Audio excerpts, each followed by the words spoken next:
Salut à tous. Je suis Anne-Marie Legrand et vous êtes sur une chaîne dédiée à l'orientation professionnelle et au choix de carrière. Si ce sujet vous intéresse, abonnez-vous. Et maintenant, passons directement au thème de la vidéo Le d'aujourd'hui. spécialiste des marches publiques assure la préparation des appels d'offres publics et la participation à ceux-ci, soit de la part du client, institution budgétaire, soit de la part du fournisseur. Il s'occupe de la conclusion des contrats publics, du contrôle de leur exécution et de l'évaluation de la qualité des fournitures. Par ailleurs, le Centre d'orientation professionnelle ProfGID a récemment mis au point un test d'orientation professionnelle précis, qui vous indiquera les professions qui vous conviennent et vous donnera des informations sur votre type de personnalité et votre intelligence. Lire aussi brève description. Un gestionnaire de marche publique travaille dans un domaine juridique dont les limites sont définies par les lois russes numéro 44 FZ et numéro 223 FZ. La première s'applique aux entreprises entièrement détenues par l'État, tandis que la seconde s'applique aux entreprises détenues à 50% ou plus par l'État. L'émergence de la profession de spécialiste des marches publiques en 2012 est due au fait qu'aucune organisation publique n'a le droit d'acheter les biens et services nécessaires de la manière habituelle, en les choisissant simplement dans n'importe quel magasin ou en les commandant à n'importe quelle entreprise.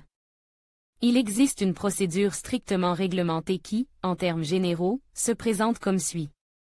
Tout d'abord, une organisation doit annoncer publiquement son besoin d'un produit ou service particulier et organiser un appel d'offres, qui prend le plus souvent la forme d'une vente aux enchères ou d'un appel d'offres ouvert. Dans le cadre de l'appel d'offres, plusieurs entreprises proposent leurs produits et services. Si le spécialiste des marches publiques représente une organisation publique, son objectif principal est de préparer un appel d'offres, de sélectionner le meilleur fournisseur et de conclure un contrat avec lui. S'il participe à l'appel d'offres en tant que représentant d'une société commerciale, sa tâche consiste à remporter l'appel d'offres et à recevoir la commande de l'État. Particularité de la profession. Une très grande quantité de travail est la première chose à laquelle est confronté un professionnel des marches publiques débutant.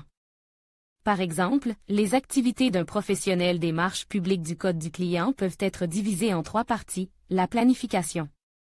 Elle commence par la collecte des offres de tous les départements de l'organisation, qui communiquent leurs besoins. Sur la base des offres, des calendriers de passation de marche sont établis pour 44 FZ, pour 3 ans, et 223 FZ, pour 1 an, et ils doivent souvent être ajustés plusieurs fois avant d'être approuvés.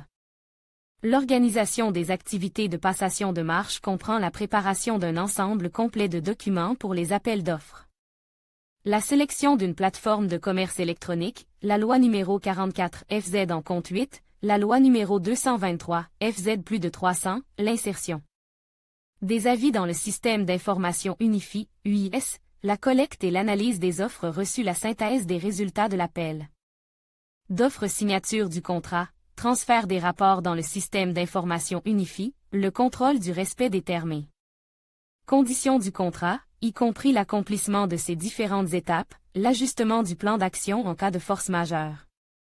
Analyse, assure le suivi des prix et l'analyse des offres du marché, la préparation de documents d'analyse et d'information, rapports, notes d'information, etc. La charge de travail d'un spécialiste du code des fournisseurs n'est pas moindre, à la différence qu'au lieu d'organiser les appels d'offres, il les recherche. La deuxième particularité de la profession est la combinaison de la paperasserie et de la communication commerciale intensive, d'une part, le spécialiste devra travailler dans le silence du bureau à l'élaboration de documents de toutes sortes et, d'autre part, il devra interagir en permanence avec ses collègues des autres départements, ainsi qu'avec les contreparties, exécutants et clients.